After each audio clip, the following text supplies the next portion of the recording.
Një grua e raskapitur gjen një prani të papritur në shtëpinë e saj pas një dite shkatëruese në punë.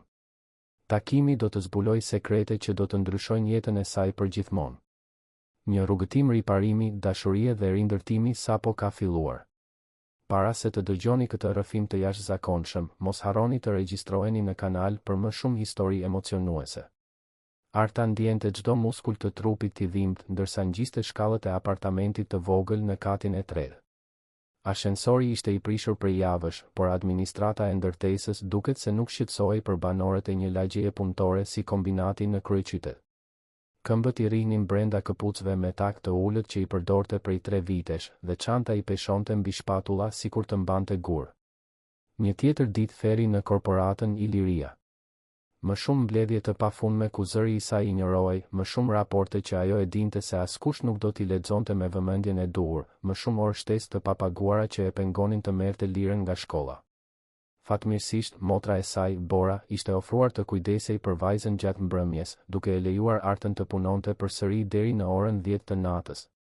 Teksa rrotullonte Chelsin në Brav, mendimi i saj i parë ishte për qetësinë e bekuar që e priste.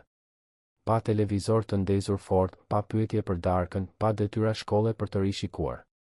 Vetëm ajo, një dush i ngrohtë dhe ndoshta një filxhan çaj para se të këputej në krevat. Por diçka nuk shkonte. Zhurma e ujit që rrithte vinte nga kuzhina, shoqëruar nga tringëllima e një orë e enëve që po lëvizeshin. Arta ngriu në hyrje, me dorën që ende mbante çelsat.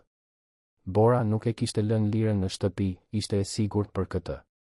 Ishin marrë vesh që vajza do të flinte të shtëpia e tezës. Me zemrën që i rrite fort, ajo eci ngadalë nëpër korridorin e ngushtë. Drita e verdhë e kuzhinës ishte e ndezur, duke projektuar hije që vallëzonin në mur. Zhurma e ujit vazhdonte, ritmike dhe metodike. Dikush po lante enët. Në shtëpinë e saj. Pa lejen e saj. Arta shtrëngoi ripin e çantës më fort, duke menduar për sprukon e piperit që Bora kishte insistuar që ajo ta mbante me vete. Duart i dridheshin lehtë kur u afrua te hyrja e kuzhinës. Ajo që pa e la pa fjalë. Një burr me kostum të errët ishte me kurriz nga ajo, i përkulur mbi lavamanin e vogël të apartamentit të saj. Mëngët e përveshura zbulonin para krah të fuqishëm, dhe ai po lante pjatat e saj të lira me një delikatesë pothuajse adhuruese. Avulli i ujit të ngrohtë ngrihej lehtë, duke krijuar një atmosferë jo reale në atë ambient që ajo e njihte aq mirë. Kur ai u kthye, Artës ju duk sikur bota ndaloi së rrotulluari. Viktor Kastrati, drejtori ekzekutiv i korporatës Iliria. Burri, emri i të cilit shfaqej në njoftimet e brendshme, vendimet e të cilit ndikonin në jetën e mirë a punonjësve, prania e të cilit në korridoret e kompanisë bënte që të gjithë të pëshpëritnin me respekt dhe frikë. Ishte aty, në kuzhinën e saj modeste, me duar të lagura dhe me një shprehje që ajo nuk ja kishte parë kurrë në fytyrë gjatë takimeve të rralla në ashensoret e korporatës. Pendim. Kjo ishte ajo që shite në sytë e tij të errët. Më falni, ishin fjalët e tij të para, dhe zëri i tij tingëlloi më i butë se sa e mbante mend Arta. E di që kjo është e pazakontë. Mund ta shpjegoj. Arta mbeti e palvizur në hyrje, duke procesuar pamundësinë e situatës. Mendja e saj racionale përpiqej të gjente një shpjegim logjik, ndoshta ishte një ëndër, një halucinacion i shkaktuar nga stresi ekstrem i muajve të fundit. Por zhurma e ujit që pikon nga rubineti i mbyllur keq ishte tepër reale, ashtu si edhe aroma e sapunit me kokos që ajo përdorte për të larë enët. Si hyre këtu? Zëri i saj doli më i ngjirur se sa kishte synuar. Viktori mbylli rubinetin dhe thau duart me një peshqir që ajo e njohu si të njëjtin që Lira kishte qëndisur në shkollë për ditën e nënës. Kontrasti mes atij burri të fuqishëm dhe pëlhurës shumë ngjyrëshe fëmijërore ishte shqetësues. Motra juaj, tha ai thjesht. Bora. Ajo ishte këtu kur erdha, po merrte disa rroba për Lirën. I shpjegova situatën dhe ajo mirë, ajo më la të hyja. Jo pa më marrë më parë në pyetje gjerësisht për qëllimet e mia. Arta u përpoq ta procesonte këtë. Bora e njihte Viktor Kastratin, që kur motra e saj kishte ndonjë kontakt me botën e korporatave që ajo aq shumë e përbuzte? Çfarë situate?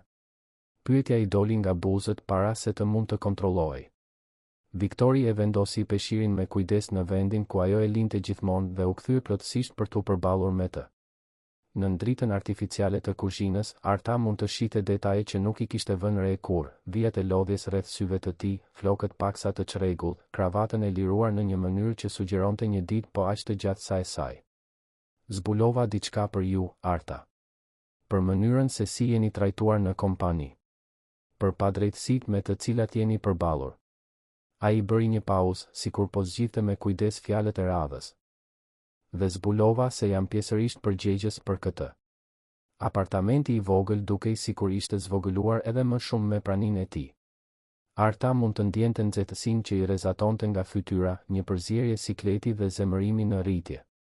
Si guxonte ai të shfaqej në shtëpinë e saj, në shenjtëroren e saj, duke folur për jetën e saj profesionale sikur të ishte një problem që ai thjesht mund ta zgjidhte. Ju nuk duhet të ishit këtu, tha ajo, me zërin që po fitonte qëndrueshmëri. Nuk ka rëndësi se çfarë keni zbuluar apo mendoni se keni zbuluar. Kjo është ndërhyrje në privatësi. Keni të drejtë, pohoi Viktori menjëherë. Keni plotësisht të drejtë. Por më duhej nuk mund të vazhdoja të hiqesha sikur nuk dija asgjë. Jo pasi pash raportet tuaja reale të vlerësimit, jo pasi zbulova se çfarë kishte bërë Marko Berisha. Emri e goditi Artën si një grusht. Marko Berisha, mbikëqyrësi I saj I drejt për drejt, njeriu që për 2 vite e kishte kthyer jetën e saj në zyrë në një fer të vazhdueshëm. Mbledhjet ku ai e ndërpriste sistematikisht, kreditet për projektet që ajo I zhvillonte vetëm por që shfaqeshin me emrin e tij, vlerësimet e performancës që nuk pasqyronin kur punën e saj reale. Çfarë dini për Markon? Zëri I saj doli më I ulët tani, pothuajse një pëshpërim. Viktori bëri një hap përpara, por ndaloi kur e pa atë të tërhiqej instinktivisht. E di që ai ka devijuar fonde përmes punonisëve fantazmë. E di që ka manipuluar vlerësimet tuaja për të justifikuar pse nuk jeni promovuar kur, pavarësisht se jeni një nga tekniket më kompetente që kemi. E di që ju ka detyruar të mbuloni punën e njerëzve që as nuk ekzistojnë, ndërsa ai fuste në xhep pagat e tyre. Çdo fjalë ishte si një pjesë puzle që po bashkohej me dhimbje. Orët e pafund me shtesë që nuk kishin kur kuptim, projektet që shfaqeshin nga hiçi me afate të pamundura, ndjenja e vazhdueshme se pavarësisht sa shumë përpiqej, nuk ishte kur mjaftueshëm. Pse po ma tregoni këtë? Pyeti Arta, duke u ndjer papritur shumë e lodhur. Dhe pse këtu? Pse në shtëpinë time? Viktori uli shikimin të duart e tij ende të lagura. Sepse kur zbulova të gjitha këto, kur pash dosjen tuaj personale, nën e vetme, duke punuar 2 fish për të mbajtur vajzën, e dita se nuk mund të dërgoja thjesht një email ose t'ju thirrja në një mbledhje formale. Kjo shkon përtej çështjeve të korporatës, Arta. Kjo ka të bëjë me dinjitetin njerëzor. Përmendja e statusit të saj si e bëri që diçka të shtrëngojë me dhimbje në gjoksin e Artës. Pak njerëz në kompani dinin për humbjen e burrit të saj 3 vite më parë, për mënyrën se si ajo kishte luftuar për të rindërtuar jetën e saj ndërsa rriste lirën vetëm. Ta dëgjonte këtë nga goja e Viktor Kastratit në kuzhinën e saj, ishte njëkohësisht prekse dhe invazive. E keni hetuar jetën time personale? Akuza doli e ngarkuar me indinjat. Jo, tha ai shpejt. Informatat ishin të gjitha në dosjen tuaj të burimeve njerëzore. Dosje që duhej të ishte konsultuar para çdo vendimi për karrierën tuaj, por që siç duket Marko e ka injoruar sistematikisht. Ai kaloi dorën nëpër flok, duke I çrregulluar edhe më shumë. Arta, ju punoni për ne prej 4 vitesh. 4 vite raporte shembullore që nuk mbërritën kur në tryezën time. 4 vite inovacione që ju kredituan njerëzve të tjerë. I pash shifrat tuaja reale sot dhe ato janë mbresëlënëse. Arta ndjeu një val të huaj vlerësimi të përzier me hidhërim. Për vite me radhë, ajo kishte pyetur veten nëse ishte vërtet mjaftueshëm e mirë, nëse po bënte diçka gabim që justifikonte mungesën e mirënjohjes. Të zbulonte se përpjekjet e saj ishin njohur, por ishin fshehur qëllimisht, ishte në të njëjtën kohë çlirim dhe tërbim. Dhe çfarë keni ndërmend të bëni me këtë informacion? Ajo kryqëzoi krahët, një pengesë fizike mes tyre. Dua t'ju ofroj një pozicion që I përshtatet talentit tuaj. Dua të zbatoj ndryshime në kompani që kjo të mos I ndodh më askujt tjetër. Dhe dua. Ai hezitoi, sikur fjalët e radhës ishin veçanërisht të vështira. Dua të kërkoj ndjes. Jo vetëm si përfaqësues I kompanisë, por personalisht. për faktin që lejova që një sistem nën përgjegjësinë time të dështonte kaq drastikisht me ju. Apartamenti ra në qetësi, përveç zhurmës së ulët të frigoriferit dhe zhurmës së largët të trafikut në rrugë. Arta studioi burrin përballë saj, duke u përpjekur të pajtonte imazhin e ekzekutivit të paprekshëm me këtë version vulnerabël që ishte në kuzhinën e saj. Mendoni se mund të shfaqeni këtu, të lani enët e mia, dhe kjo zgjidh 4 vite poshtërim? Fjalët dolën më të ashpra se sa synonte, por mbanin peshën e gjithë frustrimit të grumbulluar. Jo, u përgjigj Viktori pa hezituar. E di që nuk zgjidh asgjë. Por është një fillim. Është një mënyrë për të treguar se e pranoj që kam gabuar, që sistemi që unë mbikëqyrja dështoi me ju në një mënyrë të papranueshme. Arta ndjeu lotët t'i digjnin sytë dhe luftoi për t'i mbajtur. Nuk do të qante para ti. Nuk do t'i jepte atij kënaqësinë të shihte se si e gjithë kjo e kishte prekur thellësisht.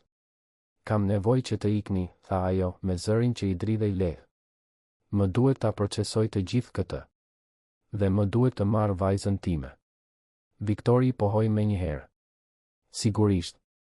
Por para se të iki, ai nxori një kartvizit nga xhepi i xhaketës. Numri im personal. Jo për çështje pune, por për kurdo që të doni të flisni për këtë. Në kohën tuaj, me kushtet tuaja. Arta e shikoi kartvizitën, por nuk e mori. Viktori e vendosi me kujdes në tavolinën e kuzhinës, pranë sheqerores që Lira kishte bërë në orën e qeramikës.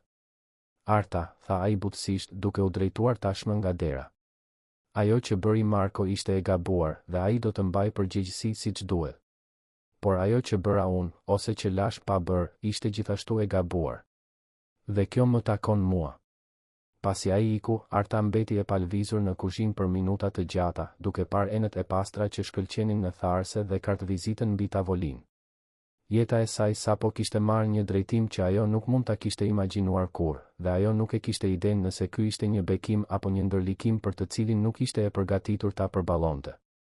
Arta qëndroi në kuzhinë për më shumë se një orë, e pa aftë të lëvizte.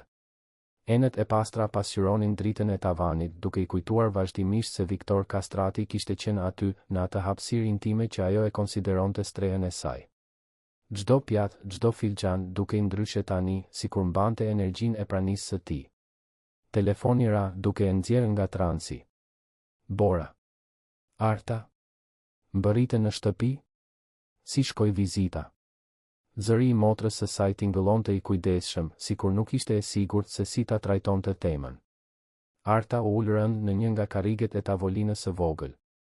Bora, çfarë ndodhi saktësisht këtu? Si e njeh ti Viktor Kastratin? Një heshtje e sikletshme u zgjat në anën tjetër të linjës para se Bora të pshertinte thellë. Nuk e njihja. Ai thjesht u shfaq këtu, trokiti në derë si një njeri normal. Mendova se ishte ndonjë fqinjëri apo diçka e tillë. Bora bëri një pauzë. Derisa u prezantua dhe tha se i duhej të fliste me ty për diçka shumë të rëndësishme lidhur me punën. Kur përmendi emrin tënd të plot dhe disa detaje për pozicionin tënd në kompani, e kuptova që nuk ishte mashtrim. Arta masazhoi të më thatë duke ndjerë fillimin e një dhimbjeje koke. Dhe ti thjesht e lenje të huaj të hynte në shtëpinë time? Nuk ishte ashtu, Arta. I bëra 1000 pyetje. I kërkova mjet identifikimi, telefonova në kompani për të konfirmuar që ai vërtet punon atje. Dhe ai. Bora hezitoi. Ai dukej sinqerisht i shqetësuar. Jo si një shef që përpiqet të zgjidhë një problem korporate, por si dikush që kishte zbuluar diçka të tmerrshme dhe nuk mund të gjente qetësi me këtë. Arta mori kartvizitën që Viktori kishte lënë, duke e rrotulluar mes gishtave. Letra ishte e trashë, cilësore, me emrin e tij të shtypur me shkronja elegante. Shumë ndryshe nga kartvizitat standarde që merrnin punonjësit e thjeshtë. Të tregoj për Markon? Më tregoj. Dhe për raportet e falsifikuara, për mënyrën se si e mbingarkuar qëllimisht. Zëri i Borës mori një notë zemërimi. Arta, pse nuk më keni thënë kur asgjë për këtë? E dija që ishe e stresuar, por nuk e imagjinoja që ishte diçka aq sistematike. Sepse mendoja se problemi ishte te unë, pranoi Arta me zë të ulët. Mendoja se nuk isha mjaftueshëm e mirë, që po bëja diçka gabim. Si mund të denoncosh diçka që nuk mund ta provosh? Tani mund ta provosh. Ky burr, Viktori, ai ka prova. Tha se do ta pushoj Markon dhe do të zbatoj ndryshime për të mbrojtur punonjësit e tjerë. Arta u ngrit dhe eci drejt dritares. Poshtë, dritat e Tiranës shtriheshin si yje të rënë. Sa njerëz të tjerë do të ishin duke kaluar situata të ngjashme në këtë moment? Sa të tjerë po shfrytëzoheshin dhe po shtëroheshin në heshtje? Bora, a mund ta marr lirën nesër në mëngjes? Më duhet ta procesoj vetëm të gjithë këtë sot. Sigurisht, e dashur. Ajo po kënaqet duke luajtur me kushërinë gjithsesi. Por Arta. Bora bëri një pauzë domethënëse. Jepi një shans gjërave që të përmirësohen. Ti e meriton këtë. Pasi mbylli telefonin, Arta më në fund bëri dushin që kishte planifikuar që kur doli nga puna. Uji i ngrohtë ndihmoi në lehtësimin e tensionit të muskujve, por nuk arriti të qetësonte mendjen e saj të turbull. Mëngjesin tjetër, mbërriti në zyrë 15 minuta përpara, siç bënte gjithmonë. Ndërtesa e korporatës Iliria ngrihej madhështore në qendrën financiare të kryeqytetit, 40 katet e saj prej xhami pasqyronin qiellin e vrenjtur. Arta i kishte numëruar se cilin prej këtyre kateve mira herë ndërsa priste ashensorin, duke ëndërruar ditën kur do të mund të punonte në katet e sipërme, ku merreshin vendimet e rëndësishme. Departamenti i saj ishte në katin e 12, një hapësirë e hapur me ndarje të ulta që krijonin iluzionin e privatësisë pa e ofruar atë në fakt. Sa po dyert e ashensorit u hapën, Arta vuri re se diçka ishte ndryshe. Zhurma e zakonshme e mëngjesit ishte zëvendësuar nga përshpëritje anktioze. Kolegët ishin mbledhur në grupe të vogla, duke biseduar me zë të ulët dhe duke parë me nervozizëm drejt zyrës së Markos. Agnesa, nga kontabiliteti, ju afrua asaj sapo ajo u ul në vendin e saj të punës. Arta, a e morët vesh? Markon e thirrën në një mbledhje me burimet njerëzore në orën 8 të mëngjesit. Kanë kaluar më shumë se 2 orë dhe ai nuk është kthyer. Njerëzit e sigurisë kaluan këtu dhe morën disa dosje nga zyra e tij. Arta u përpoq të mbante një shprehje neutrale, por zemra i rrahu fort. Po ndodhte. Viktori e kishte mbajtur fjalën. Ndoshta është thjesht një auditim rutine, u përgjigj ajo, duke u hequr sikur po përqendrohej te kompjuteri. Auditimi nuk ka nevojë për siguri, përshpëriti Agnesa, duke parë rrotull për të siguruar që nuk po dëgjohej. Dhe një gjë tjetër e çuditshme, erdhi një memorandum sot në mëngjes ku thuhej se të gjitha vlerësimet e performancës së 2 viteve të fundit do të rivlerësohen nga një komision i jashtëm. Para se Arta të mund të përgjigjej, telefoni mbi tavolinën e saj ra. Identifikuesi tregonte një numër të brendshëm që ajo nuk e njihte. Arta? Këtu është Fjolla, nga sekretaria ekzekutive. Zoti Kastrati dëshiron të flasë me ju. Mund të ngjiteni tani? Kati 40. Arta nuk kishte qenë kur atje. Pak njerëz kishin akses në atë nivel të kompanisë, ku merreshin vendimet e mëdha dhe ku Viktori mbante zyrën e tij. Udhëtimi me ashensor u duk se zgjati një pafundësi. Arta u përpoq të kontrollonte frymëmarrjen dhe organizoi mendërisht atë që do të thoshte. Pa marrë parasysh se çfarë do të ofronte Viktori, ajo nuk do të blihej lehtë. Dinjiteti nuk negociohej. Dyert u hapën duke zbuluar një mjedis krejtësisht ndryshe nga pjesa tjetër e ndërtesës. Dyshemeja ishte prej mermerit të lëmuar, muret të veshura me dru fisnik dhe vepra të mëdha arti zbukuronin korridoret e gjera. Ishte një botë tjetër. Fjolla, një grua elegante e moshës së mesme, e priti me një buzëqeshje profesionale dhe e udhëhoqi drejt një salle pritjeje luksoze. Ai po përfundon një telefonat. Do të jenë vetëm pak minuta. Arta u ul në një koltuk lëkure që ndoshta kushtonte më shumë se rroga e saj mujore dhe u përpoq të mos ndihej e intimiduar. Përmes dritareve nga dyshemeja deri në tavan, qyteti shtrihej poshtë si një tapet urban. Prej atje lart, problemet e saj dukeshin të vogla. Arta. Ajo u kthye dhe pa Viktorin duke qëndruar në hyrje të zyrës së tij. Ai mbante të njëjtin lloj kostumi të patëmet që ajo e kishte parë të mbante në korridore, por diçka në qëndrimin e tij dukej ndryshe. Më pak formal, ndoshta më njerëzor. Faleminderit që erdhët, tha ai, duke bërë një gjest që ajo të hynte në zyrë. E di që kjo duhet të jetë e çuditshme për ju. Zyra ishte gjigante, me një tavolinë që mund të nxinte lehtësisht një mbledhje prej 10 personash. Por Viktori nuk u drejtua te tavolina. Në vend të kësaj, tregoi drejt një grupi koltukësh në një qoshe më komode, pranë një biblioteke të mbushur me libra. Kafe? Ujë, pyeti ai, ndërsa ulej në koltukun përballë saj. Jo, faleminderit. Arta i mbajti duart fort mbi çantë. Ju keni thënë se dëshironi të flisnit me mua për situatën. Viktori pohoi. Marko Berisha nuk punon më për korporatën Iliria. Ai u pushua para një ore dhe do të hapet një proces penal për të hetuar devijimin e fondeve. Fjalët e goditën Artën si një val. Për 2 vite, ajo kishte fantazuar për ditën kur Marko më në fund do të përballej me pasojat e sjelljes së tij. Tani që po ndodhte, ajo ndihej çuditërisht e zbrazët. Dhe pozicioni im, pyeti ajo. Me efekt të menjëhershëm, ju jeni promovuar në mbikëqyrëse të divizionit të analizës teknike. Kjo përfshin një rritje page prej 60%, një zyrë tuajën dhe një ekip prej 5 analistësh në përgjegjësinë tuaj. Arta puliti syt disa herë duke u përpjekur të procesonte informacionin. 60% rritje? Zyrë vetjake? Ishte më shumë se sa ajo kishte ëndërruar të arrinte në 5 vite. Pse? Pyetja doli para se ajo të mund të mendojë më mirë. Sepse e meritoni, u përgjigj Viktori thjesht. Raportet tuaja të 2 viteve të fundit tregojnë një uri që mund t'i kishin kursyer miliona kompanisë, po të kishin mbërritur të njerëzit e duhur.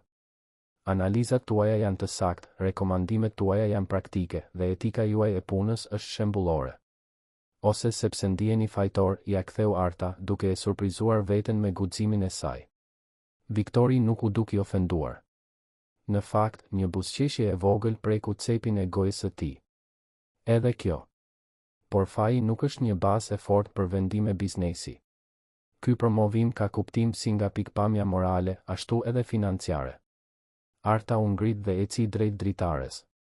Poshtë, ajo mund të shihte ndërtesën ku banonte, një njoll e vogël në peizazhin urban. Distanca mes realitetit të saj dhe asaj zyre dukej e pakapërcyeshme. Nuk e di nëse mund t'ju besoj, tha ajo pa u kthyer. Nuk mundeni, u përgjigj Viktori sinqerisht. Ende jo. Por shpresoj që me kalimin e kohës të mund të provoj se fjala ime vlen diçka. Arta u kthye për t'u përballur me të.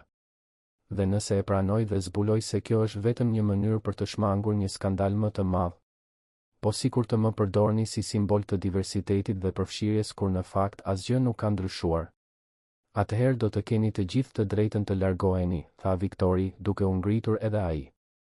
Me një letër rekomandimi që do t'ju hap dyert në çdo kompani të kryeqytetit dhe me përvojë menaxhimi që do t'ju bëj konkurruese në çdo tregë. Ishte një përgjigje inteligjente, Arta duhej ta pranonte. Ai po i ofronte jo vetëm një mundësi, por edhe një rrugdalje nëse gjërat nuk funksiononin. Më duhet kohë të mendohem, tha ajo më në fund. Sigurisht. Merrni kohën që ju duhet. Viktori u kthye pas tavolinës dhe mori një dosje. Këtu janë të gjitha detajet e pozicionit, duke përfshirë përshkrimin e përgjegjësive dhe strukturën e pagës. Dhe gjithashtu. Ai hezitoi.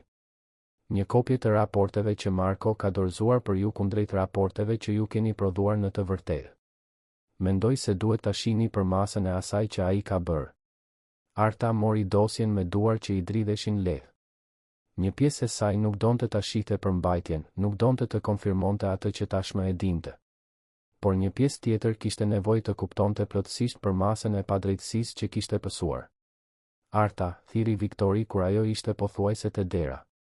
Një gjë e fundit. Sot pasdite do të ketë një mbledhje me të gjithë ekipin menaxhues për të diskutuar ndryshimet në politikat e vlerësimit dhe promovimit. Do të dëshiroja që të merrni pjesë. Si anëtare e strukturës së re të menaxhimit. Ajo pohoi pa u përgjigjur dhe doli nga zyra me dosjen pas gjoksit. Në ashensor e vetme, më në fund lejoi lotët që kishte mbajtur të dilnin në sipërfaqe. Nuk ishin lot trishtimi, por lotët e një çlirimi aq të thellë sa të dhimbë. Për herë të parë në 4 vite, dikush e kishte parë vlerën e saj reale. Dhe për herë të parë që kur kishte mbetur eve, Arta e lejoi veten të besonte se ndoshta jeta e saj mund të ndryshonte vërtet për mirë. Arta kaloi gjithë pasditen në një kafe pranë punës, duke lexuar dhe rilexuar dokumentet që Viktori i kishte dhënë. Dosja përmbante prova të pamohueshme të asaj që Marko kishte bërë, raporte që ajo i kishte shkruar me rekomandime të detajuara shfaqeshin të nënshkruara prej tij, me njohuritë e saj të kredituara si mbikëqyrje menaxhuese. Vlerësimet e saj reale, bazuar në punën që ajo bënte efektivisht, ishin vazhdimisht të shkëlqyera. Vlerësimet që figuronin në dosjen e saj zyrtare ishin mediokre, të mbushura me komente për nevojë për përmirësim dhe mungesë iniciative. Çdo faqe që kthente rriste indinjatën e saj, por edhe konfuzionin. Nëse Viktori kishte akses në këto informacione, pse kishte pritur kaq gjatë për të vepruar? Pse ajo? Pse tani? Kur dielli filloi të perëndonte, Arta më në fund doli nga kafja dhe shkoi të merrte lirën te shtëpia e Borës. Motra e saj banonte në një lagje të qetë rezidenciale në Fark, 20 minuta me autobus nga qendra. Shtëpia e vogël por mikpritse kishte qenë gjithmonë një strehë për Artën në momentet e vështira. Mami. Lira i vrapoi në krah sapo dera u hap. Vajza 6 vjeçare kishte të njëjtët flokë gështenjë kaçurel si Arta dhe një buzëqeshje që ndriçonte çdo ambient. O shpirt. U kënaqe me kushërinë? Shumë. Anila më mësoi të bëja ruaza dhe Pietri më ndihmoi me detyrat e matematikës. Ai është shumë i zgjuar për një djalë 10 vjeç. Bora u shfaq te dera duke tharë duart në një pecet kuzhine. Si shkoj sot? Dukesh ndryshe. Arta e përqafoi vajzën më fort. A mund të tregoj më vonë? Kur Lira të jetë në gjumë? Sigurisht. Do darkoni këtu? Kam bërë pite. Pranoj. Nuk kam energji të gatuaj sot. Gjatë darkës, Lira bisedoi me gëzim për ditën e saj, duke treguar histori për kushërinë dhe duke bërë plane për fundjavën. Arta u përpoq të përqendrohej në bisedë, por mendja e saj vazhdonte të kthehej te dosja që ishte në çantë dhe te vendimi që duhej të merrte. Pasi Lira e zuri gjumin në divan duke parë filma vizatimor, dy motrat u ulën në verandën e vogël me filxhan çaji. Pra, tha Bora, nga fytyra jote, imagjinoj se biseda me shefin ishte interesante. Arta i tregoi të gjitha, promovimin e ofruar, rritjen e pagës, provat kundër Markos dhe dyshimet e saj për motivet e vërteta të Viktorit. 60% rritje? Bora pothuajse e rrëzoi filxhanin. Arta, kjo do të ndryshonte plotësisht jetën tënde. Mund të zhvendoseshit në një apartament më të mirë, Lira mund të studionte në një shkollë private. I di avantazhet praktike, e ndërpreu Arta. Por po sikur të jetë vetëm faj? Po sikur të jetë duke më përdorur për të pastruar ndërgjegjen e tij? Bora studioi fytyrën e motrës në errësirën e verandës. Dhe po sikur të mos jetë ashtu? Po sikur ai vërtet e ka pranuar që të është bërë padrejtësi dhe po përpiqet ta korrigjojë këtë? Atëherë pse u bë personale? Pse erdhi në shtëpinë time në vend që të më thërriste thjesht në një mbledhje në zyrë? Ndoshta sepse ai e kuptoi që kjo shkon përtej çështjeve të korporatës. Arta, ti punove 4 vite duke u nënvlerësuar dhe poshtëruar. Një mbledhje formale në zyrë nuk do të ishte e mjaftueshme për të njohur për masën e gabimit. Arta tundi kokën. Nuk e di, Bora. Ende më duket e çuditshme. Burra si Viktor Kastrati nuk bëjnë gjeste personale pa arsye. Dhe çfarë arsyeje mund të jetë ajo? Nuk e di. Kjo është pjesa që më shqetëson. Ato mbetën në heshtje për disa minuta, duke dëgjuar zhurmat e natës në lagje. Më në fund, Bora foli përsëri. Pranoje promovimin, Arta. Ti e meriton. Dhe nëse zbulon se ai ka qëllime të dyta, të paktën do të kesh fituar një pozicion më të mirë për t'u përballur me këtë. Mëngjesin tjetër, Arta mbërriti në punë e vendosur për të dhënë një përgjigje. Por kur doli nga ashensori në katin e 12, u prit nga shikime kurioze dhe përshpëritje që ndaluan papritur kur ajo kaloi. Agnesa ju afrua asaj te cepi i kafes ndërsa Arta po përgatiste kafen. Arta, a është e vërtet që jeni promovuar si mbikëqyrëse? Zëri i saj kishte një notë mosbesimi të fshehur keq. Kush e tha këtë? Të gjithë po e komentojnë. Thonë se do të merrni zyrën e Markos dhe një ekip tuajin. Agnesa uli zërin. Gjithashtu thonë se keni pasur një mbledhje dje me Viktor Kastratin personalisht. Arta vuri re se disa kolegë ishin afruar diskretisht, duke u hequr sikur po merrnin kafe ose ujë ndërsa qartazi po përpiqeshin të dëgjonin bisedën. Informatat për karrierën time janë çështje imja, u përgjigj ajo diplomatikisht. Sigurisht, tha Agnesa, por kishte diçka në tonin e saj që sugjeronte pakënaqësi. Është se është e çuditshme, apo jo? 4 vite në të njëjtin pozicion dhe papritur, sapo ikën Marko, ju promovoheni. Njerëzit fillojnë të imagjinojnë. Të imagjinojnë çfarë? Agnesa shkëmbeu shikime me kolegët e tjerë. Asgjë. Harroje. Por Arta e kuptoi përsosmërisht se çfarë po nënkuptonin ata. Që promovimi i saj nuk ishte bërë për merit, por për ndonjë favorizim të dyshim. Ironia e situatës ishte e hidhur, pas vitesh duke u injoruar për punën e saj reale, tani do të vijej në dyshim sepse më në fund po merrte mirënjohje. Telefoni mbi tavolinën e saj ra. Fjolla përsëri. Arta. Zoti Kastrati dëshiron të di nëse keni marrë një vendim për propozimin. Thuaj që pranoj, u përgjigj Arta pa hezituar. Dhe që dëshiroj të filloj menjëherë. Shkëlqyeshëm. Ka disa formular për të nënshkruar dhe një orientim me burimet njerëzore. Mund të ngjiteni tani? Këtë herë, udhëtimi me ashensor ishte ndryshe. Arta i mbajti shpatullat drejt dhe mjekrën lart. Ajo meritonte të ishte atje. E kishte fituar atë pozicion me 4 vite punë shembullore, edhe nëse askush tjetër nuk e dinte ende këtë. Viktori e priti me një buzëqeshje të sinqertë. Gëzohem për vendimin tuaj. Jam i sigurt se do të jetë një bashkëpunim produktiv. Bashkëpunim? Arta ngriti një vetull. Mirë, ju do të raportoni drejt për drejt të unë, shpjegoi ai.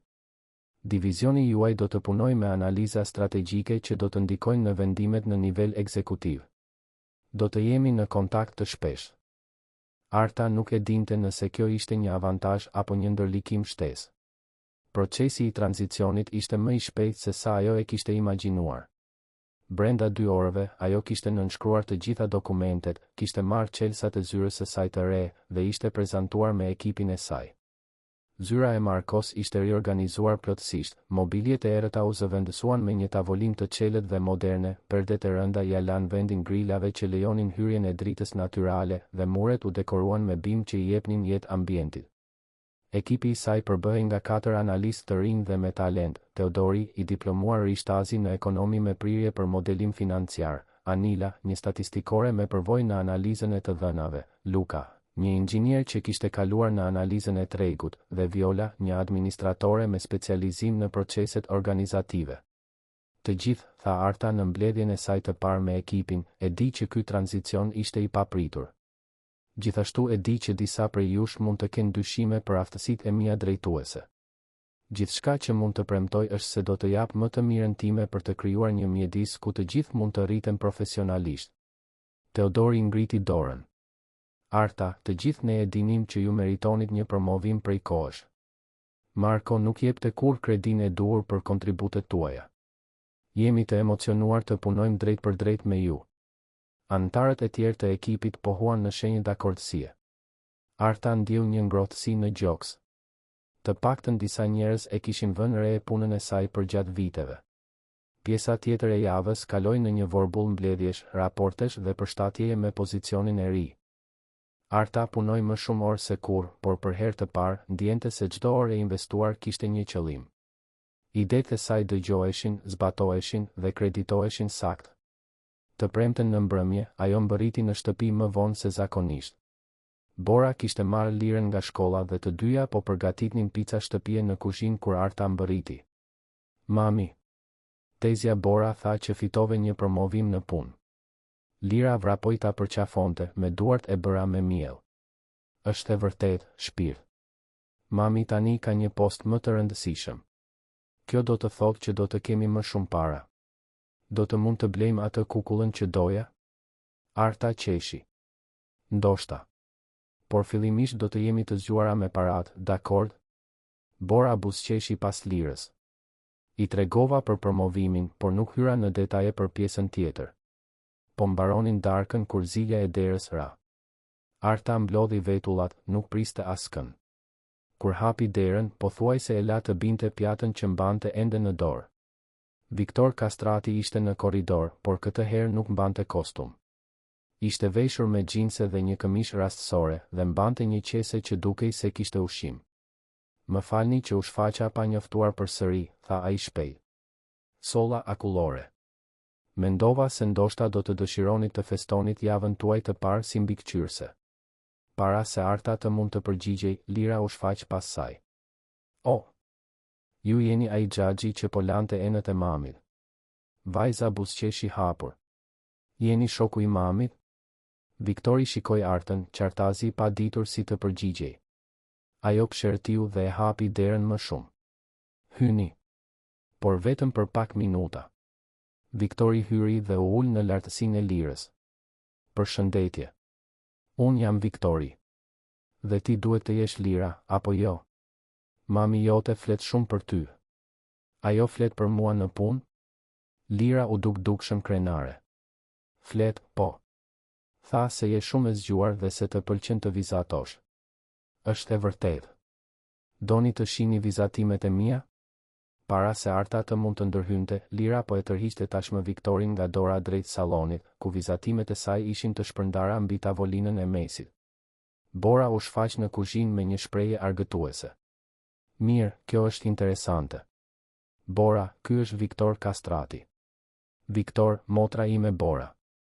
Kënaqësi t'ju takoj zyrtarisht, tha Viktori, duke shtrënguar dorën e Borës. Faleminderit që e lehtësuat bisedën tonë javën e kaluar. Faleminderit që e mbajtët fjalën, u përgjigj Bora, duke e studiuar me sy vëzhgues. Arta vëzhgoi Viktorin duke ndërvepruar me Lirën dhe u surprizua nga natyrshmëria e tij. Ai i dëgjonte me vëmendje shpjegimet e vajzës për çdo vizatim, bënte pyetje me vend dhe dukej sinqerisht i interesuar për përgjigjet e saj. Ky këtu është familja jon, shpjegoi Lira, duke treguar një vizatim me 3 figura. Unë, mami dhe tezja Bora. Është një familje e bukur, komentoi Viktori. Dhe dukeni të lumtura në vizatim. Jemi të lumtura. Por ndonjëherë mami mërzitet sepse punon shumë. Lira e shikoi me seriozitet. A mund të bëni që ajo të mos ketë nevojë të punojë aq shumë? Viktori shikoi Artën mbi kokën e Lirës. Do të bëj më të mirën që puna e mamit tënd të jetë më e qetë. Premton? Premtoj. Arta ndjeu diçka të lëvizte në gjoksin e saj kur pa atë burr të fuqishëm duke i bërë një premtim solemn vajzës së saj 6 vjeçare. Kishte diçka në sinqeritetin e zërit të tij që e bëri të besonte se ai vërtet kishte ndërmend ta mbante. Kur Viktori më në fund u ngrit për të ikur, Lira e përqafoi spontanisht. Faleminderit për akulloren. A mund të vish ndonjë ditë tjetër? Viktori shikoi Artën me pyetje. Ajo pohoi pothuajse pa u vënë re. Nëse mami jote më lejon, do të dëshiroja shumë të vija. Pasi ai iku, Lira u kthye nga Arta me sy që i shkëlqenin. Mami, ai më pëlqen. Është i sjellshëm.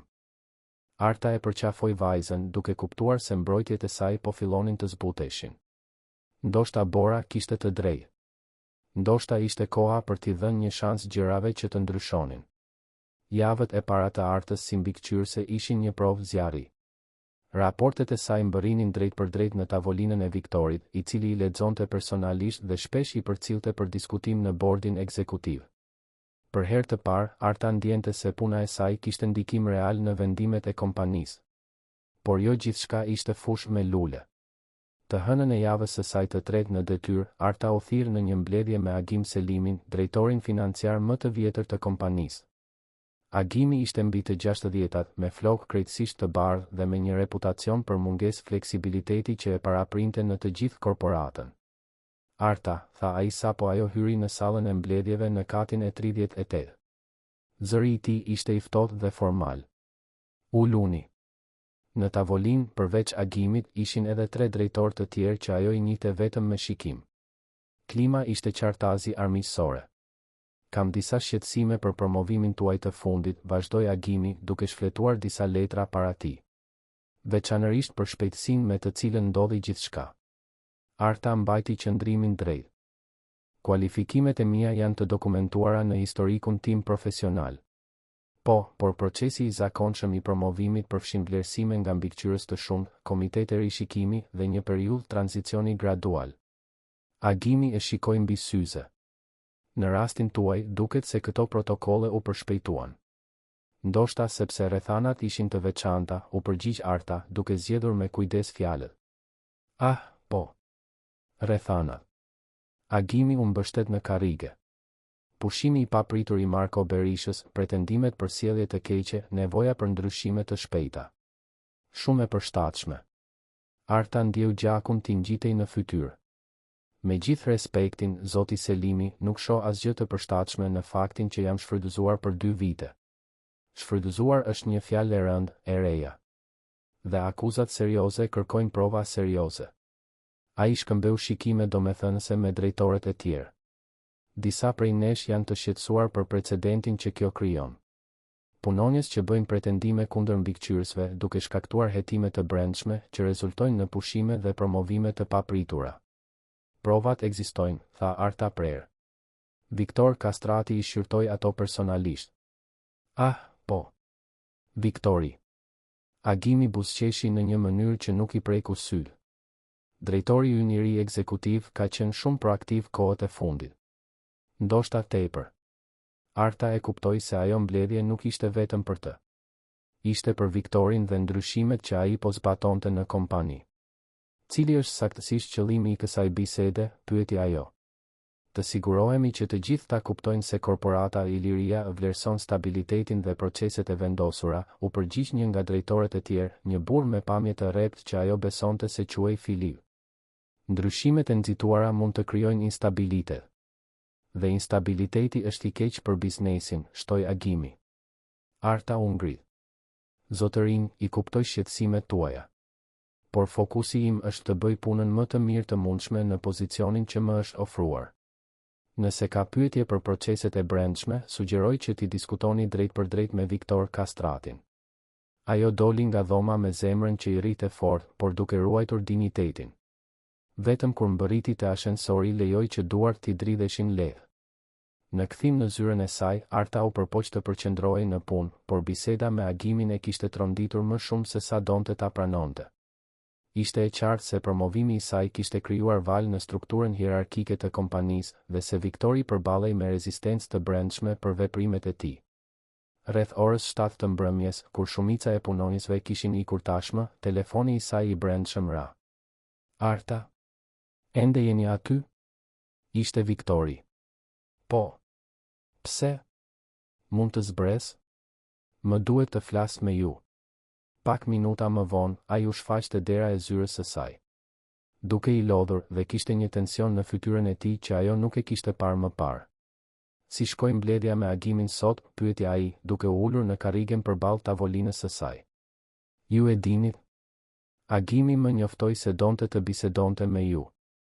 Nuk më tregoi për çfarë, por mund ta imagjinoj. Viktori kaloi dorën nëpër flok. Ai nuk është i lumtur me ndryshimet që po zbatoi. Ai mendon se po nxitoni, tha Arta. Dhe la të kuptoi se promovimi im ishte i parregull. Viktori mbeti në heshtje për një moment, duke parë nga dritarja qytetin që shtrihej poshtë, i ndriçuar nga dritat e natës. Arta, më duhet t'ju tregoj diçka. Agimi dhe drejtorë të tjerë po ushtrojnë presion mbi bordin e administrimit për të zhbërë disa nga ndryshimet që kam bërë. Duke përfshirë promovimin tuaj. Stomaku i Artës u përmbys. Dhe a kanë ata fuqi për këtë? Teknikisht, po. Nëse marrin vota të mjaftueshme në bord. Viktori e shikoi drejt për drejt. Por kjo nuk do të ndodhë pa luftë. Pse po rrezikoni pozicionin tuaj për mua? Pyetja doli më vulnerabël se sa kishte synuar Arta. Viktori u ngrit dhe eci drejt dritares. Sepse ajo që ju ndodhi juve përfaqëson gjithçka që nuk shkon me këtë kompani. Nëse nuk mund të mbrojmë punonjësit e talentuar nga mbikëqyrësit e korruptuar, nëse nuk mund të njohim meritën kur e shohim, atëherë nuk meritojmë të drejtojmë asgjë. Kjo nuk i përgjigjet pyetjes sime. Ai u kthye për t'u përballur me të. Jo, nuk i përgjigjet. Bëri një pauzë të gjatë. E vërteta është se kur pash dosjen tuaj, kur kuptova se çfarë kishit kaluar, ndjeva diçka që nuk e kisha ndier prej kohësh. Zemërim të vërtetë. Jo zemërim korporate për shifra apo fitime, por zemërim njerëzor për padrejtësi. Arta e studioi në heshtje. Kishte diçka në sinqeritetin e tij të papërpunuar që e preku thellë. Dhe tani, pyeti ajo. Tani ju vazhdoni të bëni punën e shkëlqyer që keni bërë. Politikën e korporatës lëreni në dorën time. Viktor, tha Arta butësisht, po sikur ata të arrin ta zhbëjnë promovimin tim? Po sikur. Nuk do t'ja arrin. Zëri I tij kishte një vendosmëri të hekur. Unë garantoj. Ata mbetën në heshtje për disa momente, pesha e situatës varej në ajër mes tyre. Doni të ham darkë, pyeti Viktori pa pritur. Çfarë? Darkë. Ju dhe unë. Jo një mbledhje pune, jo një diskutim korporate. Thjesht darkë. Arta hezitoi. Të pranonte do të thoshte të kalonte një vijë që ajo e kishte mbajtur me kujdes që nga fillimi I promovimit të saj. Nuk e di nëse është ide e mirë, tha ajo. Pse jo? Sepse njerëzit po flasin tashmë. Nëse na shohin duke ngrënë darkë bashkë. Njerëzit gjithmonë flasin, e ndërpreu Viktori. Çështja është nëse do të jetojmë jetët tona bazuar në atë që ata mund të flasin apo jo. Arta e shikoi duke parë jo drejtorin ekzekutiv të fuqishëm, por një burr që dukej sinqerisht I interesuar ta njihte më mirë. Mirë, tha ajo më në fund. Por në ndonjë vend diskret. Viktori buzëqeshja e parë e sinqert që ajo I kishte parë që kur u njohën. Njoh një vend të përsosur. Restoranti që ai zgjodhi ishte në një lagje boheme, larg qendrës financiare ku mund të njiheshin. Ishte I vogël, komod, me tavolina druri dhe ndriçim të butë. Asgjë nuk ngjante me vendet korporative ku Arta imagjinonte se ekzekutivët si Viktori zakonisht hanin darkë. Si e njeh këtë vend, pyeti ajo ndërsa uleshin në një tavolinë në cep. Vija këtu kur isha në fakultet, u përgjigj Viktori. Kur isha ende një student I varfër administrimi që përpiqesha të bëja përshtypje të vajzat me ato pak para që kisha. Arta qeshi. Vështirë të imagjinoj të varfër. Nuk kam qenë gjithmonë Viktor Kastrati, drejtor ekzekutiv I korporatës I Iliria, tha ai me një buzëqeshje vetvlerësuese. Dikur isha thjesht Viktori, djali I të cilit babai ishte mekanik dhe nëna e të cilit pastronte zyra për të paguar orët e mia të anglishtes. Zbulimi e surprizoi. Ajo kishte supozuar se ai vinte nga një familje e privilegjuar, si shumica e ekzekutivëve të nivelit të lartë që njihte. Si arritët këtu ku jeni, pyeti ajo.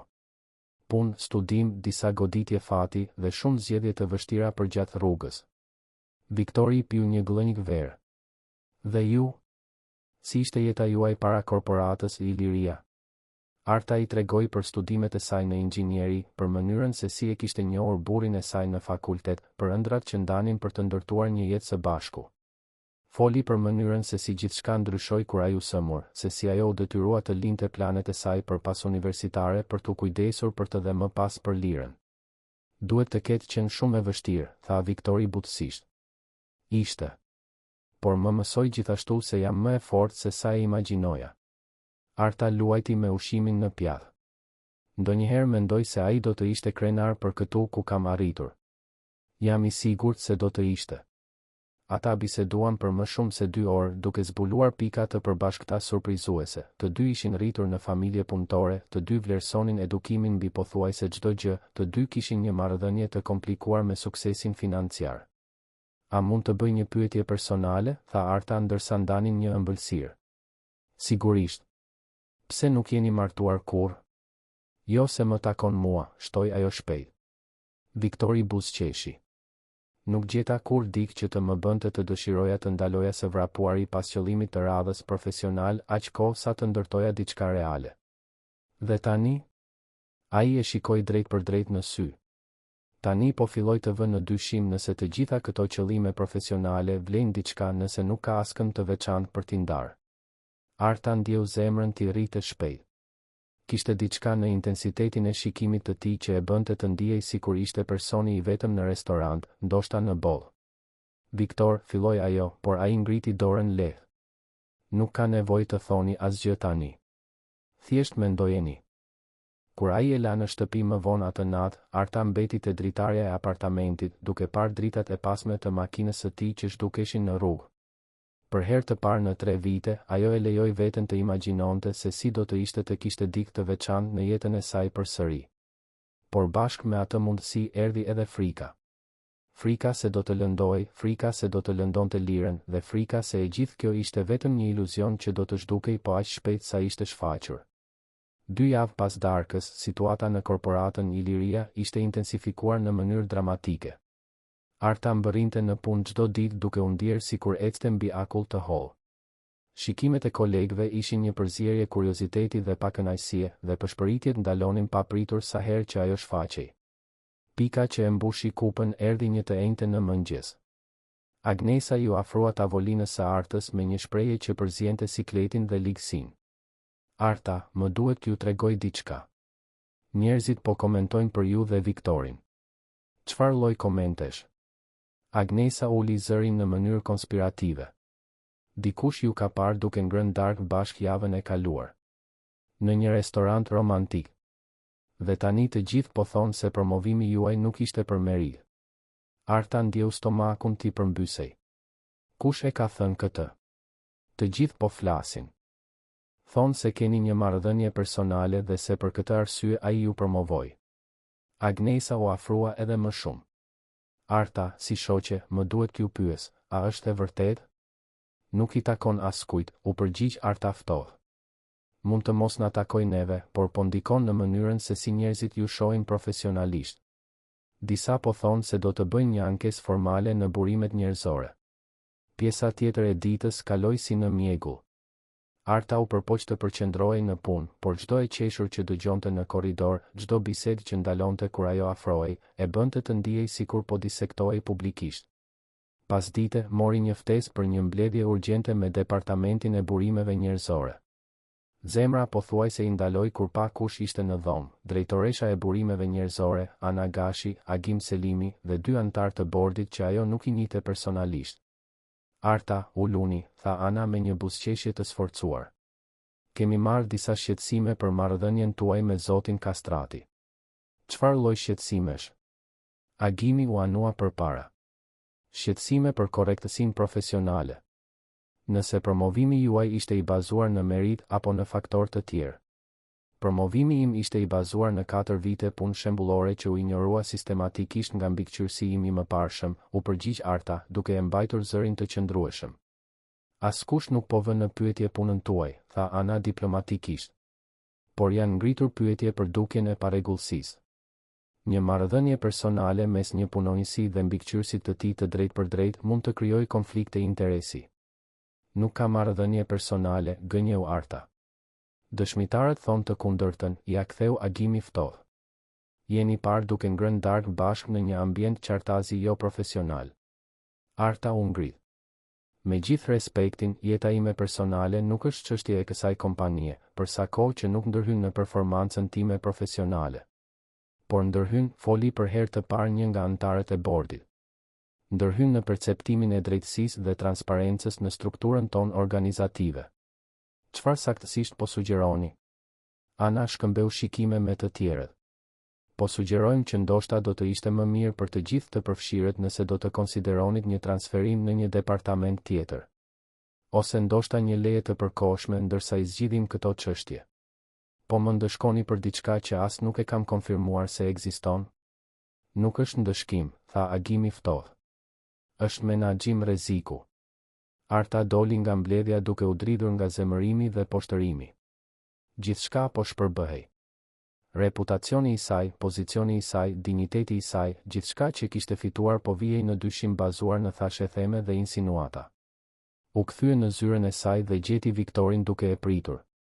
Ai pa shikimin në fytyrën e saj dhe menjëherë mbylli derën. Çfarë ndodhi? Arta i tregoi të gjitha, thashethemet, mbledhjen me burimet njerëzore, sugjerimin për transferim. Me çdo fjalë, shpreha e Viktorit bëhej më e errët. Ata nuk mund ta bëjnë këtë, tha ai kur ajo mbaroi. Mundën dhe po e bëjnë. Arta u ul rënd në karrigen e saj. Viktor, ndoshta ata kanë të drejtë. Ndoshta jam këtu për arsyet e gabuara. Ju jeni këtu sepse meritoni të jeni këtu, tha ai prerë. Dhe nuk do t'i lë ata të shkatërrojnë karrierën tuaj bazuar në thashetheme. Dhe çfarë mund të bëni ju? Nëse ndërhyni drejt për drejt, vetëm do të konfirmoni atë që ata po thonë për ne. Viktori mbeti në heshtje për një moment të gjatë, qartazi duke luftuar me frustrimin e tij. Nuk e di, pranoi ai më në fund. Por do të gjej një mënyrë. Atë natë, Arta mbërriti në shtëpi e raskapitur emocionalisht. Bora kishte marrë Lirën nga shkolla dhe të dyja ishin në kuzhinë duke bërë biskota kur ajo mbërriti. Mami. Lira i vrapoi ta përqafonte, por ndaloi kur pa fytyrën e Artës. Je e mërzitur? Pak, shpirt. Ishte një ditë e vështirë në punë. A mund të ndihmoj Viktori? Ai tha se do ta bënte punën tënde më të qetë. Inocenca e pyetjes pothuajse e bëri Artën të qante. Është e komplikuar, Lira. Bora u afrua dhe vuri dorën mbi shpatullën e Artës. Çfarë ndodhi? Arta i tregoi të gjitha motrës pasi Lira shkoi në banjë. Bora dëgjoi në heshtje, shpreha e saj bëhej gjithnjë e më e indinjuar. Kjo është qesharake, shpërtheu Bora kur Arta mbaroi. Ti punove vite për të arritur këtë pozicion. Ata nuk mund ta marrin këtë nga ti bazuar në thashë theme. Mundën nëse unë vërtet jam e përfshirë me shefin tim, mërmëriti Arta. Dhe a je? Arta hezitoi. Nuk e di. Ndoshta. Ka diçka mes nesh, por nuk e di nëse është reale apo nëse po ngatëroj mirënjohjen me tërheqjen. Dhe ai? Çfarë ndjen ai? Ai thot se ndjen diçka për mua. Por si mund të jem e sigurt nëse nuk është thjesht faj apo përgjegjësi? Bora u ul pranë motrës. Arta, ti kalove 3 vite duke rindërtuar jetën tënde vetëm. Rrite Lirën, mbajte një punë, u forcove në mënyra që unë as nuk i imagjinoja se ishin të mundshme. Ti meriton të jesh e lumtur. Dhe meriton dikë që të vlerëson. Por po sikur të jem duke rrezikuar gjithçka që kam fituar për një ndjenjë që mund të mos jetë as reale? Para se Bora të mund të përgjigjej, dëgjuan Lirën duke thirrur nga salloni.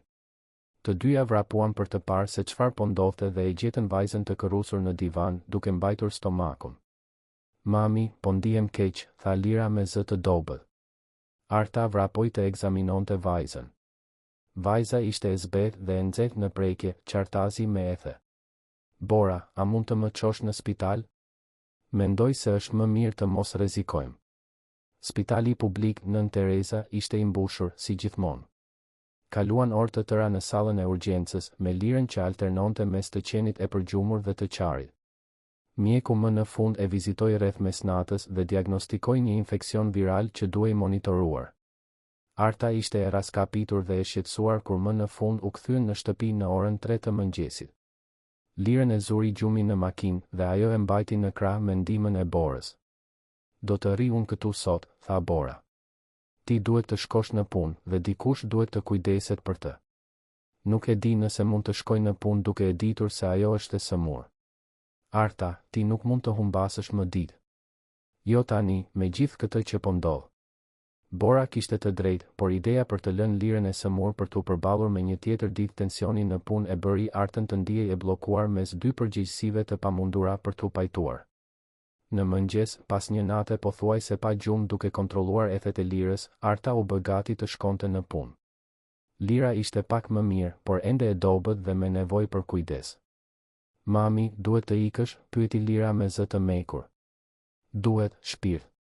Por tezja Bora do të rri këtu me ty dhe unë do të kthehem herët. Premton? Premtoj. Por kur mbërriti në zyrë, Arta zbuloi se do të ishte e pamundur ta mbante atë premtim. Një auditim i jashtëm kishte filluar në departament, siç duket i lidhur me ndryshimet e fundit në strukturën organizative. Ajo do ta kalonte gjithë ditën duke ju përgjigjur pyetjeve dhe duke dhënë dokumentacion. Rreth mesditës, Bora telefonoi. Lira ishte bërë më keq dhe duhej të kthehej në spital. Arta i shpjegoi situatën anagashit dhe kërkoi të largohej. Arta, e kuptoj që është një urgjencë familjare, por ju po vlerësoheni nga një ekip i jashtëm sot. Të largoheni në mes të procesit nuk lë përshtypje të mirë. Vajza ime është e sëmurë. Kjo është më e rëndësishme se çdo vlerësim. Sigurisht. Por duhet të kuptoni se si mund të interpretohet kjo, veçanërisht duke pasur parasysh rrethanat e fundit. Arta e kuptoi se po detyrohej të zgjidhte mes të qenit një nënë e mirë dhe ruajtjes së pozicionit të saj profesional. Padrejtësia e situatës e bëri të ndjente një zemërim që nuk e kishte ndjerë që nga ditët më të këqija me Markon. Po largohem, tha ajo prerë. Vajza ime ka nevojë për mua. Arta, nëse largoheni tani. Atëherë ashtu qoftë. Ajo mori çantën dhe doli nga zyra, duke ignoruar shikimet kurioze të kolegëve. Në ashensor, e vetme, më në fund lejoi lotët të dilnin. Ndihej sikur po humbiste gjithçka që kishte fituar, por nuk mund ta imagjinonte të bënte një zgjedhje tjetër. Kur mbërriti në spital dhe pa Lirën e vogël dhe të zbet në krevatin e urgjencës, e diti se kishte marrë vendimin e duhur. Puna, karriera, promovimet, asgjë nga këto nuk kishte më rëndësi se ajo vajzë që kishte nevojë për të. Ndërsa mbante dorën e vogël dhe të nxehtë të Lirës, Arta shikoi nga dritarja e dhomës së spitalit dhe pa qytetin e natës që shtrihej jashtë. Çdo dritë përfaqësonte një jetë, një familje, njerëz që përballeshin me sfidat e tyre. Për vite me radhë, ajo ishte ndjerë krejtësisht e vetme në betejat e saj, por tani kuptonte se nuk ishte më e vetme, dhe kjo e tremte po aq sa e ngushëllonte. Infermierja hyri për të kontrolluar shenjat vitale të Lirës dhe Arta shfrytëzoi rastin të dilte në korridor. Kishte nevojë për një moment të merrte frymë dhe të procesonte gjithçka që kishte ndodhur javët e fundit. Jeta e saj kishte ndryshuar aq shpejt sa ndonjëherë ndihej sikur po jetonte jetën e dikujt tjetër. Mendoi për gruan që ishte vetëm 2 muaj më parë, një punonjëse e padukshme, duke punuar deri vonë në një zyrë ku askush nuk i vlerësonte kontributet e saj, duke u kthyer në shtëpi tepër e raskapitur për t'i dhënë Lirës vëmendjen që meritonte. Ajo grua dukej si një e huaj tani. Por bashkë me mirënjohjen për të gjitha ndryshimet pozitive, vinte edhe një ndjenjë e vazhdueshme vulnerabiliteti. Po sikur gjithçka t'i merrej po aq shpejt sa ishte shfaqur, po sikur dyshimet për marrëdhënien e saj me Viktorin të ishin vetëm fillimi i diçkaje më të madhe, po sikur ajo të ishte treguar naive duke besuar se gjërat vërtet mund të ndryshonin. Bora u shfaq në korridor duke mbajtur një qese me sandviç dhe kafe. Si është ajo? Pyeti, duke i dhënë një kafe të ngrohtë Artës. Më mirë.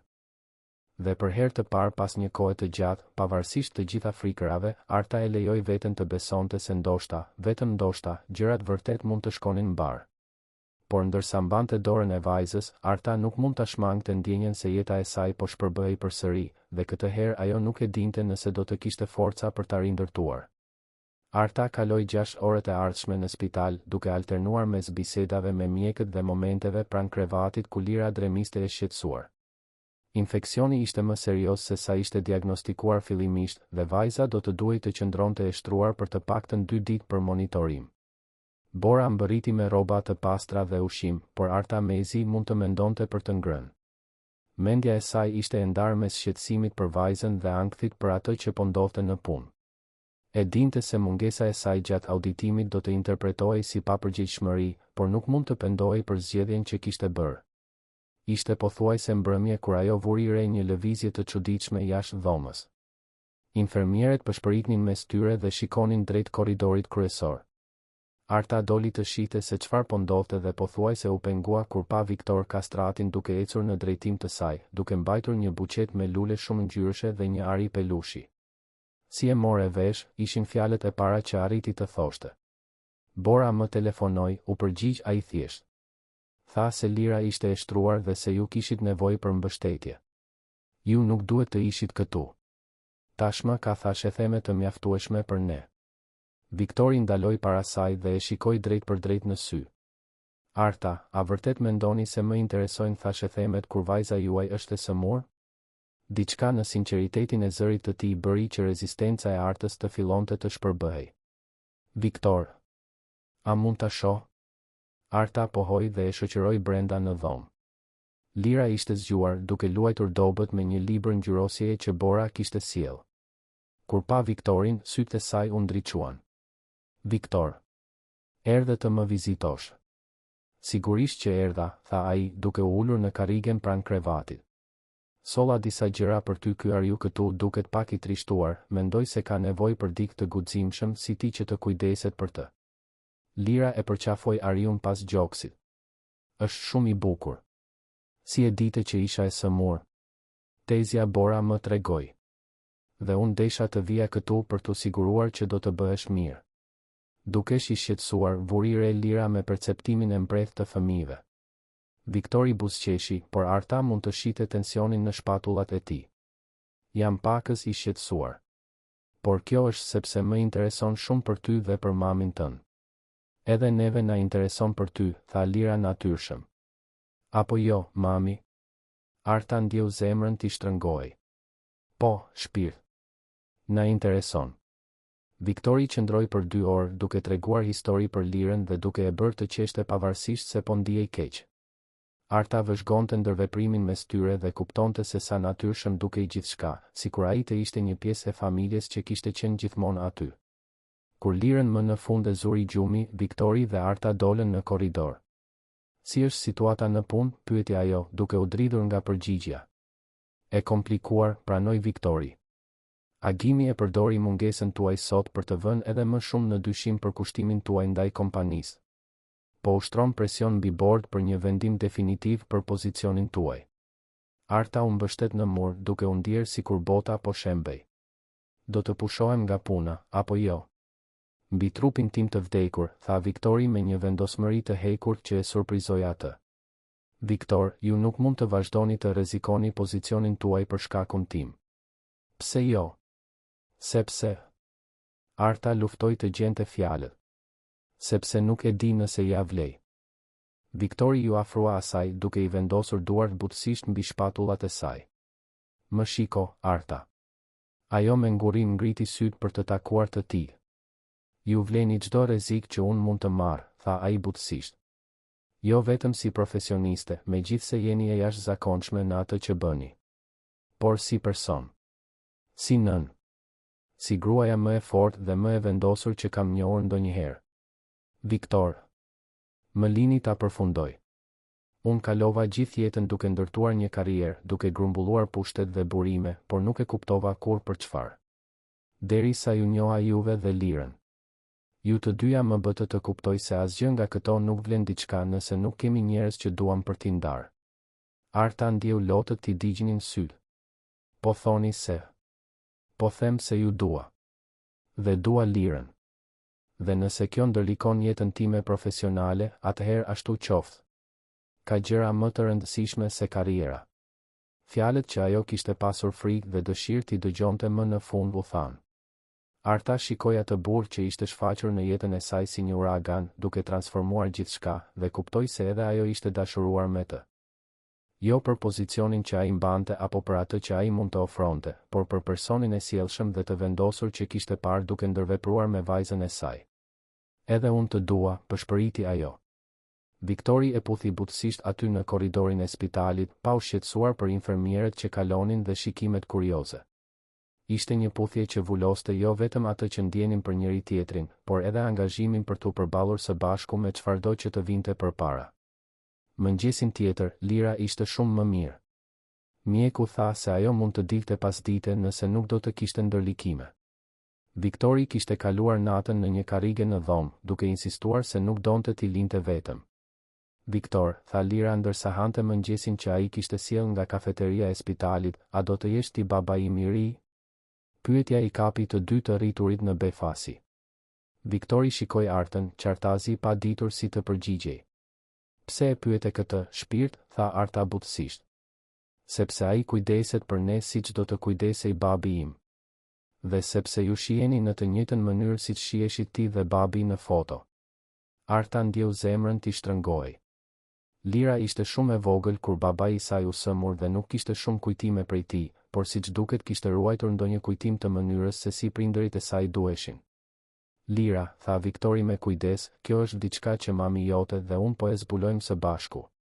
Por mund të premtoj një gjë, nuk ka rëndësi se çfarë ndodh, gjithmonë do të jem këtu për ju të dyja kur të keni nevojë për mua. Kjo më bën të lumtur, tha Lira thjesht, duke u kthyer të hante drithërat e saj. Gjatë pasdites, ndërsa prisnin daljen e Lirës, telefoni i Viktorit ra disa herë. Ai injoroi thirrjet e para, por më në fund u përgjigj kur pa se ishte fjolla. Viktor, bordi është mbledhur prej 2 orësh. Agimi thiri një seancë urgjence për situatën me Artën. Ata ju duan atje tani. Viktori shikoi Artën, e cila e kishte dëgjuar bisedën. Thuaju se do të jem atje për 1 orë. Shko, tha Arta. Lira është mirë dhe Bora po vjen tani për të na marrë. Nuk dua t'ju lë. Shko kujdesu për karrierën tënde. Për ne. Viktori hezitoi, por më në fund ra dakord. Para se të ikte, puthi Artën dhe u përkul të puthte ballin e lirës.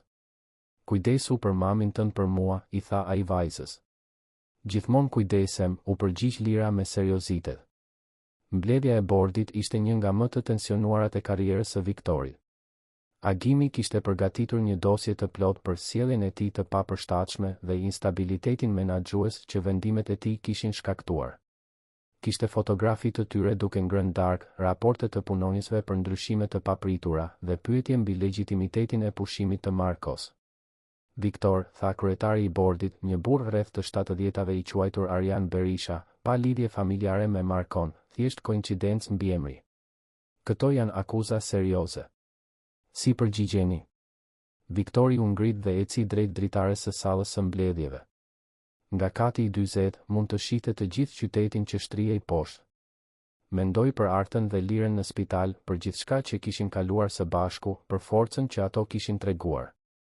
Përgjigjem se gjithçka që bëra ishte e saktë, tha ai, duke u kthyer për t'u përballur me bordin. Marko Berisha po vinte nga kompania dhe po dëmtonte punonjësit e talentuar. Provat janë të gjitha të dokumentuara dhe mund të verifikohen nga çdo auditim i pavarur. Askush nuk po vën në pyetje pushimin e Markos, ndërhyri Agimi. Po vëm në pyetje metodat tuaja dhe motivet tuaja personale. Motivi im ishte të bëja atë që ishte e drejtë, u përgjigj Viktori. Dhe nëse kjo krijoi ndryshime të pakëndshme për disa, atëherë ndoshta sepse disa ishin shumë komod me një sistem të padrejtë. Arjani u anua përpara. Viktor, ka thashë theme për përfshirjen tuaj personale me këtë punonjëse. A është kjo e vërtetë? Viktori ndaloi për një moment të gjatë. E dinte se kjo ishte pyetja vendimtare, ajo që mund të përcaktonte të ardhmen e tij në kompani. Po, tha ai më në fund. Jam i dashuruar me Artën. Por kjo nuk ndryshon faktin se ajo meriton të jetë në pozicionin që mban për meritat e saj. Heshtja që pasoi ishte shurdhuese. Agimi buzëqeshi në një mënyrë që nuk i preku syl. Mirë, tha Arjani më në fund. Të paktën jeni i sinqert. Gjithmonë kam qenë, u përgjigj Viktori. Dhe do të vazhdoj të jem. Arta është një profesioniste e jashtëzakonshme që u dëmtua sistematikisht nga një mbikëqyrës i korruptuar. E korrigjova këtë padrejtësi. Nëse bordi vendos se kjo është arsye për pushimin tim, i pranoj pasojat. Jeni i gatshëm të vini në Bijos karrierën tuaj për këtë grua? Pyeti Agimi me mosbesim. Jam i gatshëm të vë në Bijos karrierën time për atë që është e drejtë, korrigjoi Viktori. Dhe për atë që ndjej për të dhe vajzën e saj. Arjani shkëmbeu shikime me anëtarët e tjerë të bordit. Na duhet ta diskutojmë këtë privatisht. Mund të tërhiqeni, Viktor. Do të kemi një vendim deri në fund të ditës. Viktori doli nga mbledhja duke e ditur se kishte bërë gjithçka që mundte. Kishte qenë i sinqert për ndjenjat e tij dhe kishte mbrojtur veprimet e tij. Rezultati ishte jashtë kontrollit të tij tani. Kur mbërriti në spital, gjeti Artën duke paketuar gjërat e Lirës. Vajza ishte dukshëm më mirë, duke luajtur me ariun që ai kishte sjell. Si shkoi? Pyeti Arta, duke parë shprehjen në fytyrën e tij. Sinqerisht, nuk e di. Mund të ndodhë që të jem i papunë nesër. Viktor, unë nuk desha kur që ju të rrezikonit gjithçka për shkakun tim. Dhe unë nuk desha kur të dashurohesha, u përgjigj ai me një buzëqeshje të lodhur. Por gjërat më të mira në jetë rrallë ndodhin sipas planeve tona. Bora erdhi për t'i marrë për në shtëpi dhe Viktori i shoqëroi. Gjatë rrugës, telefoni i tij ra. Ishte Fjolla. Bordi mbaroi diskutimet, tha ajo. Duam t'ju shohin nesër në orën 9 të mëngjesit për t'ju komunikuar vendimin. E kuptova. Faleminderit që më njoftove. Pasi mbylli telefonin, Arta mori dorën e tij.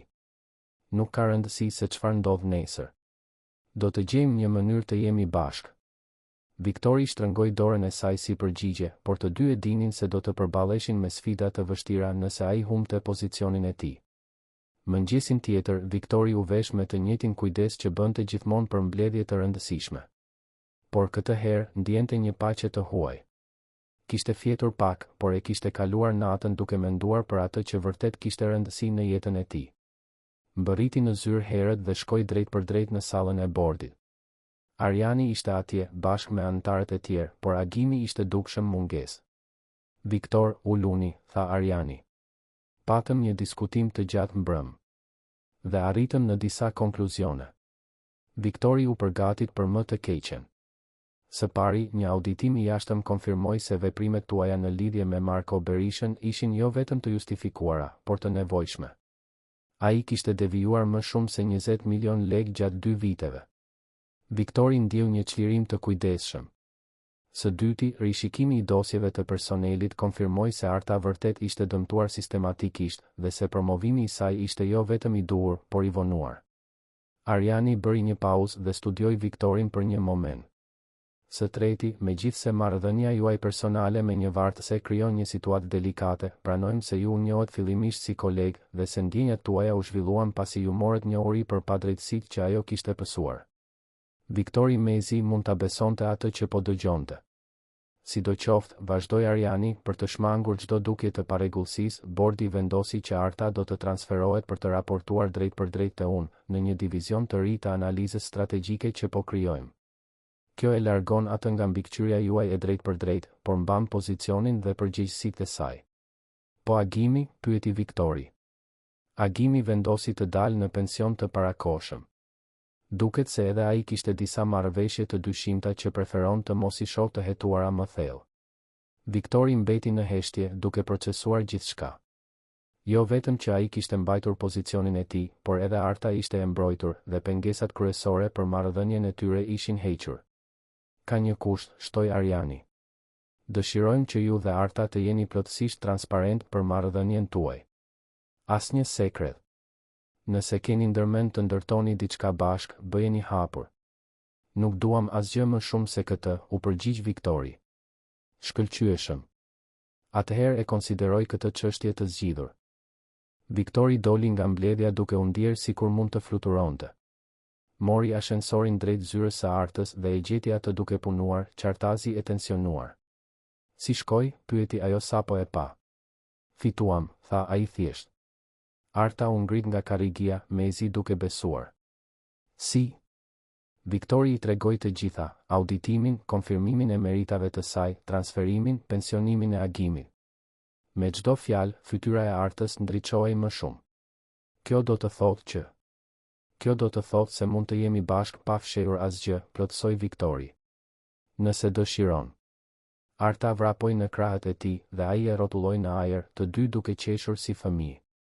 Dua, tha ajo kur ai e uli në tokë. Dua shumë. Ata u puthën aty në zyrën e saj, me derën hapur dhe pa u shqetësuar se kush mund t'i shite. Ishte një puthje fitoreje, dashurie dhe premtimi për të ardhmen. Atë natë, Viktori darkoi me Artën, Lirën dhe Borën në apartamentin e vogël.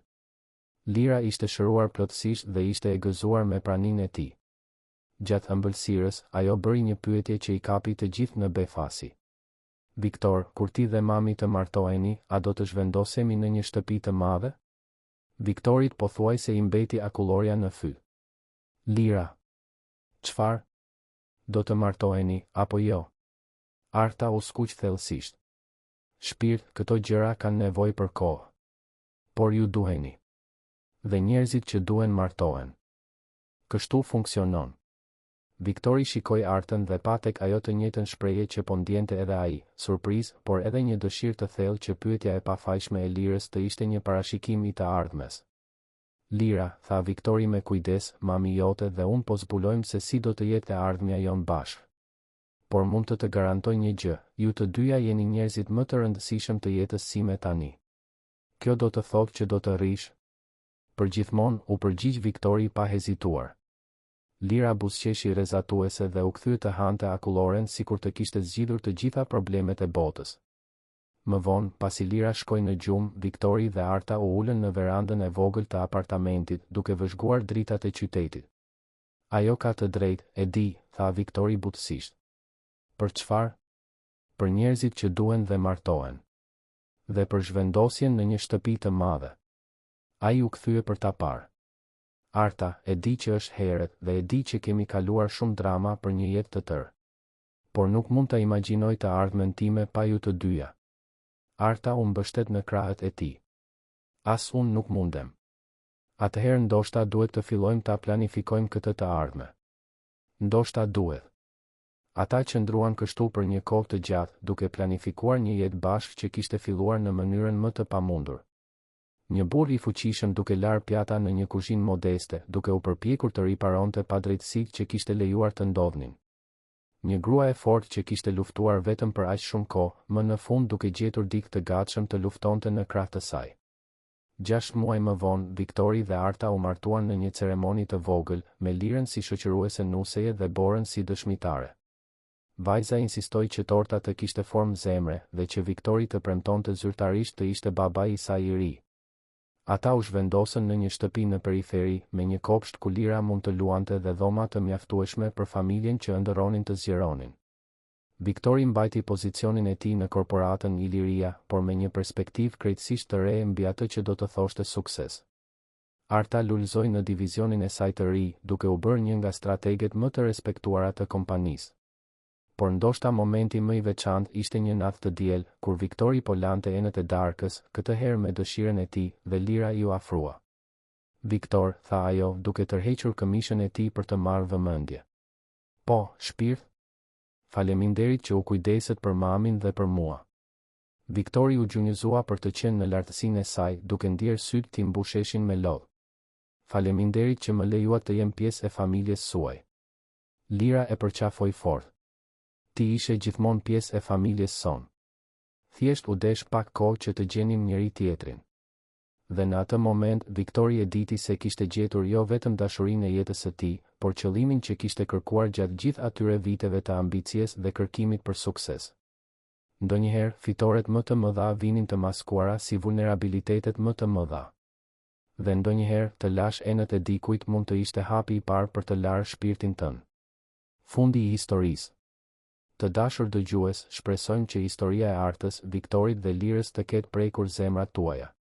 Për të ndjekur këtë rrugëtim emocional, kemi përgatitur një playlist speciale me histori po aq magjepsëse. Gjini ato këtu duke klikuar në të majtën tuaj. Nëse ju pëlqeu kjo histori, mos harroni të regjistroheni në kanalin ton dhe t'i jepni pëlqej videos. Çdo ditë sjellim histori unike që eksplorojnë kompleksitetin e jetës dhe dashurisë. Mos humbisni përmbajtjet tona të radhës. Ju presim në komente.